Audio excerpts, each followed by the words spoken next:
ਵਾਹਿਗੁਰੂ ਜੀ ਕਾ ਖਾਲਸਾ ਵਾਹਿਗੁਰੂ ਜੀ ਕੀ ਫਤਿਹ। ਮੈਂ ਤੁਹਾਡੀ ਹੋਸਟ ਰੀਤ ਕੌਰ ਨਿਊਜ਼ TV 84 ਦੇ ਨਾਲ। ਵੀਅਰਸ, ਅੱਜ 16 ਜੂਨ ਦਾ ਦਿਨ ਹੈ। ਮੂਲ ਨਾਨਕ ਸ਼ਾਹੀ ਕੈਲੰਡਰ 2003 ਅਨੁਸਾਰ ਪੰਜਵੇਂ ਪਾਤਸ਼ਾਹ ਸ਼੍ਰੀ ਗੁਰੂ ਅਰਜਨ ਸਾਹਿਬ ਜੀ ਦਾ ਅੱਜ ਸ਼ਹੀਦੀ ਦਿਹਾੜਾ ਹੈ। ਸ਼੍ਰੀ ਗੁਰੂ ਅਰਜਨ ਸਾਹਿਬ ਜੀ ਦੀ ਸ਼ਹਾਦਤ ਧਰਮਾਂ ਦੇ ਇਤਿਹਾਸ ਦੇ ਵਿੱਚ ਇੱਕ ਮਹਾਨ ਤੇ ਯੁੱਗ ਪਲਟਾਊ ਘਟਨਾ ਹੈ। ਇਹ ਸ਼ਹੀਦੀ ਮਨੁੱਖਤਾ ਦੇ ਇਤਿਹਾਸ ਦੇ ਵਿੱਚ ਇਨਕਲਾਬੀ ਮੋੜ ਦੀ ਸੂਚਕ ਹੋ ਨਿਬੜੀ। ਇਸ ਸ਼ਹਾਦਤ ਨੇ ਸਿੰਘਾਂ ਨੂੰ ਸਬਰ, ਸੰਤੋਖ ਤੇ ਦ੍ਰਿੜਤਾ ਨਾਲ ਆਪਣੇ ਹੱਕਾਂ ਦੀ ਰੱਖਿਆ ਕਰਨ ਲਈ ਚੱਜ ਸਿਖਾ ਦਿੱਤੇ।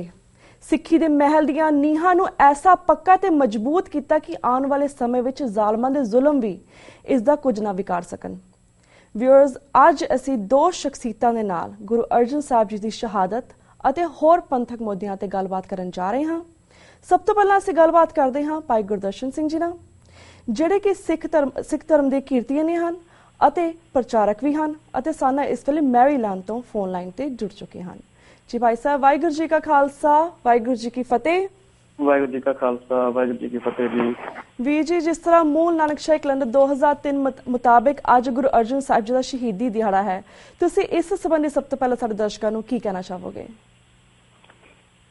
ਸਭ ਤੋਂ ਪਹਿਲਾਂ ਮੈਂ ਨਾਨਕ ਸ਼ਾਹੀ ਕੈਲੰਡਰ ਮੁਤਾਬਕ ਜੋ ਸਾਰੇ ਪੰਥ ਨੇ ਸਮੁੱਚੇ ਤੌਰ ਤੇ ਸਵੀਕਾਰ ਕੀਤਾ, ਪ੍ਰਵਾਨਿਆ ਤੇ 2003 ਦੇ ਵਿੱਚ ਲਾਗੂ ਕੀਤਾ ਜੀ, ਉਹ ਇੱਕ ਐਸਾ ਮੋਨੂਮੈਂਟਲ ਸਟੈਪ ਸੀ ਸਾਡੇ ਸਿੱਖ ਪਰੰਪਰਾ ਦੇ ਵਿੱਚ, ਜਿਹਨੂੰ ਅਸੀਂ ਵੀ as organisation Gurdwara Guru Gobind Singh foundation Maryland, ਕਿਉਂਕਿ ਜਿਸ ਕਲਚਰ ਦੇ ਵਿੱਚ ਅਸੀਂ ਰਹਿੰਦੇ ਹਾਂ, ਇੱਥੇ ਐਤਵਾਰ ਨੂੰ ਗੁਰਪੁਰਬ ਮਨਾਏ ਜਾਂਦੇ ਆ। ਹਾਂਜੀ, ਅਸੀਂ ਵੀ 16 ਤਰੀਕ ਨੂੰ ਮੁੱਖ ਰੱਖਦਿਆਂ ਹੋਇਆ, ਅੱਜ ਦੇ ਦਿਨ ਨੂੰ ਮੁੱਖ ਰੱਖਦਿਆਂ ਹੋਇਆ ਪਿਛਲੇ ਐਤਵਾਰ ਗੁਰੂ ਅਰਜਨ ਸੱਚੇ ਪਾਤਸ਼ਾਹ ਜੀ ਦਾ ਸ਼ਹੀਦੀ ਪੁਰਬ ਮਨਾਇਆ ਸੀ ਜੀ। ਤੇ ਸਤਿਗੁਰੂ ਅਰਜਨ ਪਾਤਸ਼ਾਹ ਜੀ ਮਹਾਰਾਜ ਜੀ ਦੇ ਜਦੋਂ ਅਸੀਂ ਜੀਵਨ ਨੂੰ ਦੇਖਦੇ ਹਾਂ, ਜਿਨ ਚਾਖਿਆ ਸੇ ਜਨ ਤ੍ਰਿਪਤਾਨੇ ਪੂਰਨ ਪੁਰਖ ਨਹੀਂ ਗੋਲਾਨੇ, ਉਹ ਸਤਿਗੁਰੂ ਜਿਨ੍ਹਾਂ ਦੀ ਰੂਹ ਉਸ ਕਰਤੇ ਦੇ ਰਸ ਨਾਲ, ਉਸ ਕਰਤੇ ਦੀਆਂ ਵਡਿਆਈਆਂ ਨਾਲ, ਕਰਤੇ ਦੇ ਗੁਣਾਂ ਦੇ ਨਾਲ ਭਰੀ ਹੋਈ ਸੀ ਜੀ। ਉਸ ਰੂਹ ਨੂੰ ਤੱਤੀ ਤਵੀ ਤੇ ਤੱਤਾ ਰੇਤਾ ਸੀਸ ਤੇ ਪਾ ਕੇ ਪਾਣੀ ਦੇ ਵਿੱਚ ਉਬਾਲ ਕੇ ਜਿਸ ਤਰੀਕੇ ਦੇ ਨਾਲ ਸ਼ਹਾਦਤ ਦਿੱਤੀ ਗਈ, ਉਸ ਨੂੰ ਗੁਰੂ ਅਰਜਨ ਸੱਚੇ ਪਾਤਸ਼ਾਹ ਜੀ ਮਹਾਰਾਜ ਜੀ ਨੇ the way he accepted it, ਜਿਸ ਤਰ੍ਹਾਂ ਸਤਕਾਰਿਆ। ਤੇ ਉਹ ਲਫ਼ਜ਼ ਜਿਹੜੇ ਉਲਾਹ ਨੂੰ ਮੈਂ ਕਾਹੂ ਨਾ ਦਿਓ, ਜਿਹੜੇ ਸ਼ਬਦ ਸਤਿਗੁਰੂ ਨੇ ਬਾਣੀ ਦੇ ਵਿੱਚ ਸ਼ਹਾਦਤ ਤੋਂ ਪਹਿਲਾਂ ਉਚਾਰੇ ਸੀ, ਉਹਨਾਂ ਦੀ ਤੱਤੀ ਤਵੀ ਤੇ ਬੈਠ ਕੇ ਵਿਆਖਿਆ ਕੀਤੀ। ਹਾਂਜੀ, ਕਿ ਜਿਸ ਵਿਅਕਤੀ ਦਾ ਅੰਦਰਲਾ ਉਸ ਕਰਤੇ ਦੇ ਨਾਲ ਭਰਿਆ ਹੁੰਦਾ ਹੋ, ਕਿੰਨੇ ਕੁ ਸਬਰ ਸੰਤੋਖ ਮਾਲਕ ਹੁੰਦਾ ਜੀ। ਉਹ ਸਾਡੇ ਸਾਰਿਆਂ ਲਈ, ਸਿੱਖ ਜਗਤ ਲਈ, ਕਿ ਜਦੋਂ ਤੁਸੀਂ ਅੰਦਰ ਉਸ ਕਰਤੇ ਦੇ ਰਸ ਬਣੇ ਹੋਏ ਹੋ, ਪਿਛੜ ਗਈ ਸਪਤਾਤ ਪਰਾਈ, ਜਦ ਤੇ ਸਾਧ ਸੰਗਤ ਮੋਇ ਪਾਈ, ਨਾ ਕੋ ਬੈਰੀ ਨਾ ਹੀ ਬੇਗਾਨਾ, ਸਗਲ ਸੰਗ ਹਮ ਕੋ ਬਣਾਈ, ਵਿਟਾਰ ਤਾਰਾ ਦੇ ਮਾਲਕ ਹੋ, ਉਦੋਂ ਤੱਕ ਤੁਹਾਨੂੰ ਦੁਨੀਆ ਦੇ ਵਿੱਚ ਤੁਸੀਂ ਇਹ ਵੀ ਦਿੱਤੇ ਜਾ ਸਕਦੇ ਆ, ਤੱਤੀ ਤਵੀ ਤੇ ਬਿਠਾਇਆ ਜਾ, ਰੇਤਾ ਸਿਰ ਤੇ ਪਾਇਆ ਜਾ ਸਕਦਾ ਹੈ ਜੀ, ਲੇਕਿਨ ਤੁਹਾਡਾ ਸਿਦਕ ਕੋਈ ਤੁਹਾਡੇ ਕੋਲੋਂ ਖੋ ਨਹੀਂ ਸਕਦਾ। ਹਾਂਜੀ ਜੀ, ਇਹ ਅੱਜ ਦੇ ਦਿਨ ਸਤਿਗੁਰੂ ਅਰਜਨ ਪਾਤਸ਼ਾਹ ਜੀ ਨੇ ਸਾਨੂੰ ਸਿਖਾਇਆ। ਹਾਂਜੀ, ਸਾਨੂੰ ਇਹ ਮਾਣ ਹੈ, ਅਸੀਂ ਚੰਗੇ ਹਾਂ ਮਾੜੇ ਹਾਂ, ਇਹ ਹਕੀਕਤ ਇਹ ਹੈ ਕਿ ਉਸ ਰਾਹ ਤੇ ਨਹੀਂ ਤੁਰ ਰਹੇ ਜੋ ਸਤਿਗੁਰੂ ਸੱਚੇ ਪਾਤਸ਼ਾਹ ਨੇ ਸਾਨੂੰ ਦਿਖਾਇਆ, ਪਰ ਸਾਨੂੰ ਮਾਣ ਹੈ ਕਿ ਅਸੀਂ ਉਹਨਾਂ ਨੂੰ ਬਿਲੋਂਗ ਕਰਦੇ ਹਾਂ। ਇਹ ਬਿਲੋਂਗ ਟੂ ਹੈ ਜੀ। ਬਿਲਕੁਲ ਬਿਲਕੁਲ ਵੀਰ ਜੀ। ਤੇ ਵੀਰ ਜੀ, ਜਿਸ ਤਰ੍ਹਾਂ ਅਸਲ ਦੇ ਵਿੱਚ ਜਹਾਂਗੀਰ ਮੌਕੇ ਦੀ ਭਾਲ ਦੇ ਵਿੱਚ ਕਦੋਂ ਕੋਈ ਬਹਾਨਾ ਮਿਲੇ ਤੇ ਉਹ ਸਿੱਖ ਲਹਿਰ ਨੂੰ ਖਤਮ ਕਰ ਸਕੇ, ਪਰ ਫਿਰ ਮੁਗਲ ਹੁਕੂਮਤ ਜਿਸ ਤਰ੍ਹਾਂ ਗੁਰੂ ਸਾਹਿਬ ਜੀ ਦੇ ਸ਼ਹੀਦ ਕਰਕੇ ਉਹਨਾਂ ਨੇ ਸਮਝਿਆ ਕਿ ਉਹ ਸੱਚ ਹੱਕ ਦੀ ਆਵਾਜ਼ ਨੂੰ ਉਹਨਾਂ ਨੇ ਖਤਮ ਕਰ ਦਿੱਤਾ ਹੈ। ਇਹ ਤਾਂ ਉਸ ਵੇਲੇ ਦੀ ਗੱਲ ਸੀ, ਪਰ ਅੱਜ ਦੀ ਹੁਕੂਮਤ ਨੇ 3 ਜੂਨ 1984 ਨੂੰ ਗੁਰੂ ਸਾਹਿਬ ਜੀ ਦੇ ਸ਼ਹੀਦੀ ਦਿਨ ਮੌਕੇ ਹੀ ਜੂਨ 84 ਦਾ ਘੱਲੂਘਾਰਾ ਸਾਡੇ ਸਿੰਘਾਂ ਦੇ ਨਾਲ ਵਰਤਾਇਆ। ਟੈਂਕਾਂ ਤੋਪਾਂ ਦੇ ਨਾਲ ਸਾਡੇ ਤਖਤ, ਸਾਡੇ ਗੁਰਦੁਆਰੇ ਤੇ ਇਤਿਹਾਸਿਕ ਇਮਾਰਤਾਂ ਨੂੰ ਢਹਿ ਢੇਰੀ ਕਰ ਦਿੱਤਾ ਗਿਆ, ਹਜ਼ਾਰਾਂ ਨੂੰ ਸ਼ਹੀਦ ਕੀਤਾ ਗਿਆ। ਤੁਸੀਂ ਅੱਜ ਦੇ ਯੁੱਗ ਵਿੱਚ ਇਸ ਘੱਲੂਘਾਰੇ ਸੰਬੰਧੀ ਸਾਡੇ ਦਰਸ਼ਕਾਂ ਨੂੰ ਕੀ ਕਹਿਣਾ ਚਾਹੋਗੇ? ਮੈਂ ਇਸ ਘਟਨਾ ਨੂੰ ਬੜੇ ਹੋਰ ਢੰਗ ਨਾਲ ਆਪ ਜੀ ਨਾਲ ਸਾਂਝਾ ਕਰਨ ਦੀ ਕੋਸ਼ਿਸ਼ ਕਰਾਂਗਾ ਜੀ। ਅਸੀਂ ਸਿੱਖ ਇਤਿਹਾਸ ਜਦੋਂ ਪੜ੍ਹਦੇ ਹਾਂ ਨਾ ਜੀ, ਹਾਂਜੀ, ਤੇ ਮੈਂ ਸਮਝਦਾ ਕਿ ਗੁਰੂ ਅਰਜਨ ਸੱਚੇ ਪਾਤਸ਼ਾਹ ਜੀ ਮਹਾਰਾਜ ਜੀ ਦੇ ਸਭ ਤੋਂ ਨਿਕਟਵਰਤੀ ਸਿੱਖ ਸਨ ਭਾਈ ਸਾਹਿਬ ਭਾਈ ਗੁਰਦਾਸ ਜੀ, ਜਿਨ੍ਹਾਂ ਨੇ ਗੁਰੂ ਅਰਜਨ ਸੱਚੇ ਪਾਤਸ਼ਾਹ ਜੀ ਨੂੰ ਪੜ੍ਹਾਇਆ ਵੀ, ਬਚਪਨ ਤੋਂ ਲੈ ਕੇ ਵੱਡੇ ਹੁੰਦਿਆਂ ਦੇਖਿਆ, ਗੁਰਤਾ ਗੱਦੀ ਤੇ ਬਹਿੰਦਿਆਂ ਦੇਖਿਆ। ਪਹਿਲਾਂ ਇਹ ਰਿਸ਼ਤੇ ਦੇ ਵਿੱਚੋਂ ਮਾਮਾ ਜੀ ਹੋਣ ਕਰਕੇ ਨਾਲ ਪੜ੍ਹਾਇਆ ਵੀ, ਖੇਡੇ ਵੀ, ਤੇ ਫਿਰ ਜਿਸ ਸੁਰਤ ਦੇ ਉੱਤੇ ਗੁਰੂ ਅਰਜਨ ਸੱਚੇ ਪਾਤਸ਼ਾਹ ਜੀ ਪਹੁੰਚੇ, ਗੁਰੂ ਬਣ ਕੇ ਉਹਨਾਂ ਨੂੰ ਸਵੀਕਾਰਿਆ। ਤੁਸੀਂ ਹੈਰਾਨ ਹੋਵੋਗੇ ਕਿ ਭਾਈ ਸਾਹਿਬ ਭਾਈ ਗੁਰਦਾਸ ਦੀਆਂ ਵਾਰਾਂ ਦੇ ਵਿੱਚ ਗੁਰੂ ਅਰਜਨ ਸੱਚੇ ਪਾਤਸ਼ਾਹ ਜੀ ਮਹਾਰਾਜ ਜੀ ਦੀ ਸ਼ਹੀਦੀ ਬਾਰੇ ਸਿਰਫ ਸਿਵਾਏ ਇੱਕ ਲਾਈਨ ਦੇ ਕੇ ਰਹਿੰਦੇ ਗੁਰ ਦਰਿਆਓ ਵਿੱਚ ਤੇ ਹੋਰ ਕੋਈ ਰੈਫਰੈਂਸ ਨਹੀਂ ਮਿਲਦਾ। ਮੈਂ ਇਹ ਕਹਿਣਾ ਚਾਹੁੰਦਾ ਕਿ ਇਹ ਨਹੀਂ ਕਿ ਭਾਈ ਗੁਰਦਾਸ ਜੀ ਨੇ ਲਿਖਿਆ ਨਹੀਂ ਹੋਏਗਾ, ਇਹ ਜ਼ਰੂਰ ਲਿਖਿਆ ਹੋਏਗਾ, ਕਿਉਂਕਿ ਭਾਈ ਸਾਹਿਬ ਭਾਈ ਗੁਰਦਾਸ ਜੀ ਸ਼ਹਾਦਤ ਤੋਂ ਬਾਅਦ ਵੀ ਰਹੇ ਨੇ ਜਿਨ੍ਹਾਂ ਨੇ ਸਿੱਖੀ ਦੀ ਖੁੱਲ੍ਹ ਕੇ ਵਿਆਖਿਆ ਕੀਤੀ ਹੈ।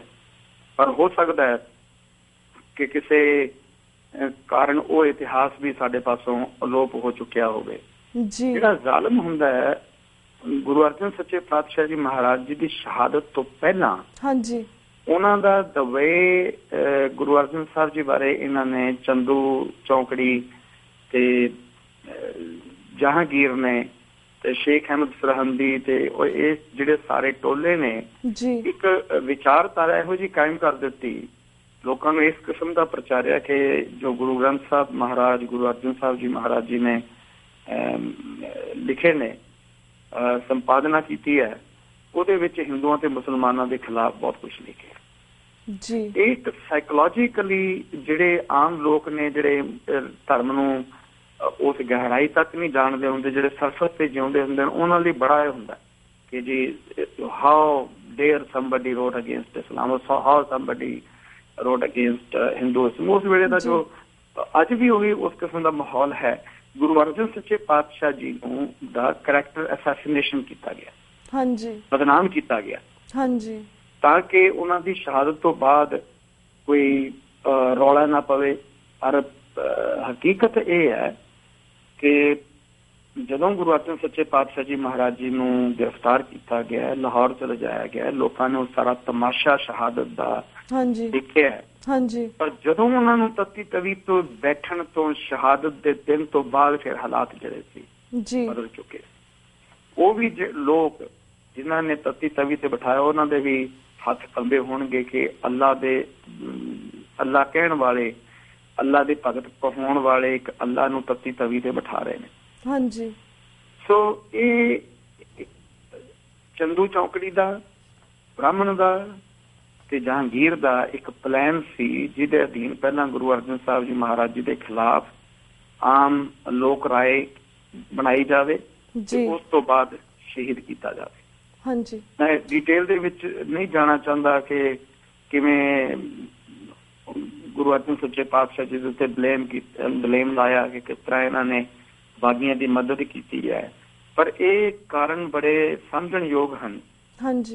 ਇਸੇ ਤਰੀਕੇ ਦੇ ਨਾਲ ਸੰਤ ਜਰਨੈਲ ਸਿੰਘ ਜੀ ਹੁਣਾਂ ਨੂੰ ਹਿੰਦੁਸਤਾਨ ਦੀ ਸਰਕਾਰ ਨੇ ਬਦਨਾਮ ਕੀਤਾ। ਇਹਨਾਂ ਕੋਲ ਹਥਿਆਰ ਰੱਖੇ ਹੋਏ ਨੇ, ਨਜਾਇਜ਼ ਕੰਮ ਕਰਦੇ ਨੇ। ਮੈਂ ਇੱਥੇ ਇੱਕ ਰੈਫਰੈਂਸ ਜਿਹੜਾ ਮੇਰਾ ਆਪ, ਕਿਉਂਕਿ ਮੈਂ ਦਮਨੂ ਟਕਸਾਲ ਦਾ ਵਿਦਿਆਰਥੀ ਰਿਹਾ, ਮੇਰਾ ਮਹਾਂਪੁਰਸ਼ਾਂ ਦੇ ਨਾਲ ਬੜਾ ਪਿਆਰ ਵੀ ਸੀ ਤੇ ਮੈਨੂੰ ਛੋਟੂ ਕਹਿ ਕੇ ਬੁਲਾਉਂਦੇ ਸੀ। ਜਦੋਂ ਚੰਦੋ ਕਲਾਂ ਦੇ ਵਿੱਚੋਂ ਸੰਤ ਜਰਨੈਲ ਸਿੰਘ ਜੀ ਹਰਿਆਣੇ ਦੇ ਵਿੱਚ ਸਨ, ਉਹ ਨਿਕਲੇ ਤੇ ਮੈਨੂੰ ਕਹਿਣ ਲੱਗੇ ਕਿ ਨਿੱਕੂ ਅਸੀਂ ਤਾਂ ਤੇਰੇ ਪਿੰਡ ਦੇ ਵਿੱਚੋਂ ਦੀ ਆਏ ਆ, ਸਾਡਾ ਪਿੰਡ ਹਰਿਆਣੇ ਦੇ ਬਾਰਡਰ ਤੇ ਹੈ। ਤੇ ਉਸ ਵੇਲੇ ਮੈਂ ਸੰਤਾਂ ਦਾ ਦੇਖਿਆ ਕਿ ਹੀ ਵਾਸ ਸੋ ਅਪਸੈਟ, ਸੰਤ ਜਰਨੈਲ ਸਿੰਘ ਜੀ। ਉਹਨਾਂ ਨੂੰ ਦੁੱਖ ਇਸ ਗੱਲ ਦਾ ਸੀ ਕਿ ਜੇ ਹਿੰਦੁਸਤਾਨ ਦੀ ਸਰਕਾਰ ਮੈਨੂੰ ਦੋਖੀ ਸਮਝਦੀ ਹੈ, ਮੇਰੇ ਸਿੰਘਾਂ ਨੂੰ ਦੋਖੀ ਸਮਝਦੀ ਹੈ, ਤੇ ਉਹਨਾਂ ਨੇ ਗੁਰੂ ਗ੍ਰੰਥ ਸਾਹਿਬ ਜੀ ਮਹਾਰਾਜ ਜੀ ਦੀਆਂ ਪੋਥੀਆਂ, ਗੁਰੂ ਗ੍ਰੰਥ ਸਾਹਿਬ ਦੇ ਸਰੂਪ ਗੁੱਟ ਕੇ, ਬਹੁਤੇ ਲੋਕਾਂ ਨੂੰ ਇਸ ਗੱਲ ਦਾ ਇਲਮ ਨਹੀਂ ਹੈ। ਤੇ ਜਿਹੜੀਆਂ ਸੰਤ ਜਰਨੈਲ ਸਿੰਘ ਹੋਣਾ ਕੋਲ ਬੱਸਾਂ ਹੁੰਦੀਆਂ ਸੀ, ਤੇ ਬੱਸਾਂ ਦੇ ਉੱਤੇ ਲਿਖਿਆ ਹੁੰਦਾ ਸੀ ਯੂਨੀਵਰਸਿਟੀ ਔਨ ਵੀਲਸ, ਚਲਦੀ ਟਕਸਾਲ। ਉਹਦੇ ਵਿੱਚ ਸਾਰੇ ਪ੍ਰਾਚੀਨ ਗੁਟਕੇ, ਹੱਥ ਲਿਖਤ ਗੁਟਕੇ ਜਿਨ੍ਹਾਂ ਦੇ ਉੱਤੇ ਅਸੀਂ ਸੰਥਿਆ ਕਰਦੇ ਸਾਂ, ਉਹ ਸਾਰਾ ਕੁਝ ਉੱਤੇ ਰੈਕ ਬਣੇ ਹੁੰਦੇ ਸੀ ਤੇ ਉਹਨਾਂ ਵਿੱਚ ਰੱਖੇ ਹੁੰਦੇ ਸੀ। ਜਦੋਂ ਸੰਤ ਜਰਨੈਲ ਸਿੰਘ ਜੀ ਨੂੰ ਪਕੜਨ ਵਾਸਤੇ ਪੰਜਾਬ ਤੇ ਹਰਿਆਣਾ ਪੁਲਿਸ ਗਈ ਹੈ ਚੰਦੋ ਕਲਾਂ ਦੇ ਵਿੱਚ।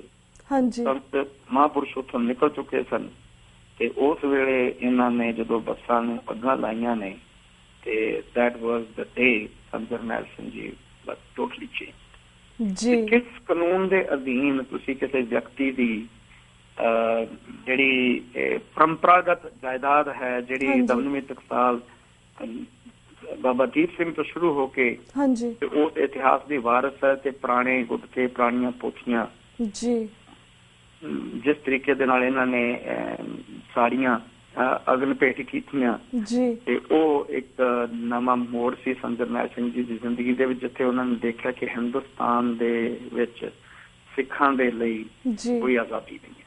ਹਾਂਜੀ ਜੀ, ਜਿਹੜਾ ਨਾ ਕਾਨੂੰਨ ਸਿੱਖਾਂ ਦੇ ਵੱਲ ਹੈ, ਹਾਂਜੀ, ਤੇ ਨਾ ਜਿਹੜੇ ਕਾਨੂੰਨਦਾਨ ਹਨ ਉਹ ਸਿੱਖਾਂ ਦੇ ਵੱਲ ਹਨ, ਜਿਹੜੇ ਰਾਜਨੀਤਿਕ ਹਨ ਉਹ ਵੀ ਸਿੱਖਾਂ ਦੇ ਜੀ ਬਹੁਤੇ ਮਿੱਤਰ ਨੇ। ਜੀ ਬਿਲਕੁਲ ਬਿਲਕੁਲ ਵੀਰ ਜੀ।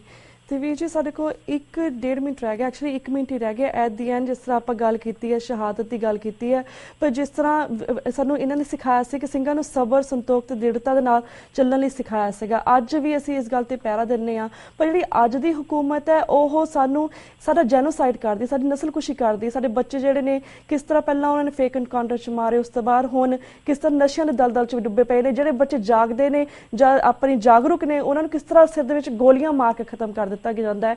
ਤੇ ਸਾਨੂੰ ਇਸ ਯੁੱਗ ਦੇ ਵਿੱਚ ਆਪਣੇ ਸਿੱਖੀ ਨੂੰ ਅੱਗੇ ਤੋਰਨ ਲਈ ਆਪਣੇ ਜਿਹੜਾ ਆਪਾਂ ਆਪਣੇ ਸਬਰ ਤੇ ਸੰਤੋਖ, ਦ੍ਰਿੜਤਾ ਨਾਲ ਜਿਹੜਾ ਅਸੀਂ ਪਹਿਰਾ ਦਿੰਦੇ ਹਾਂ, ਇਸ ਨੂੰ ਅੱਗੇ ਤੋਰਨ ਲਈ ਸਾਨੂੰ ਕੀ ਕਰਨ ਦੀ ਲੋੜ ਹੈ?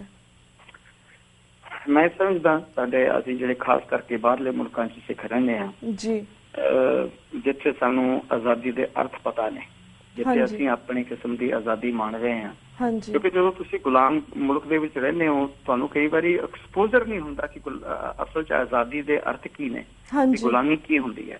ਹਿੰਦੁਸਤਾਨ 'ਚ ਰਹਿਣ ਵਾਲਾ ਸਿੱਖ ਇਹ ਭੁੱਲ ਹੀ ਚੁੱਕਿਆ ਕਿ ਆਜ਼ਾਦੀ ਨਾਂ ਦੀ ਕੋਈ ਚੀਜ਼ ਹੈ। ਮੈਂ ਤੇ ਹੈਰਾਨ ਇਸ ਗੱਲੋਂ ਹੁੰਦਾ ਕਿ ਸਾਡੇ ਜਿਹੜੇ ਜਥੇਦਾਰ ਨੇ ਤਖਤਾਂ ਦੇ, ਮੈਂ ਗੁਰਦੁਆਰਾ ਸਾਹਿਬ ਦੇ ਵਿੱਚ ਵੀ ਗੱਲ ਕੀਤੀ ਸੀ, ਲੋਕ ਇਹ ਕਹਿੰਦੇ ਨੇ ਕਿ ਸੰਤ ਜਰਨੈਲ ਸਿੰਘ ਜੀ ਉੱਥੇ ਹਥਿਆਰ ਲੈ ਕੇ ਗਏ, ਤੇ ਮੈਂ ਬੇਨਤੀ ਕੀਤੀ ਸੀ ਕਿ ਗੁਰੂ ਹਰਗੋਬਿੰਦ ਸਾਹਿਬ ਜੀ ਮਹਾਰਾਜ ਜੀ ਨੇ ਤਾਂ ਹੁਕਮ ਕੀਤਾ ਹੋਇਆ ਸੀ ਕਿ ਚੰਗਾ ਘੋੜਾ ਤੇ ਚੰਗਾ ਹਥਿਆਰ ਲੈ ਕੇ ਸਿੱਖ ਆਉਣ।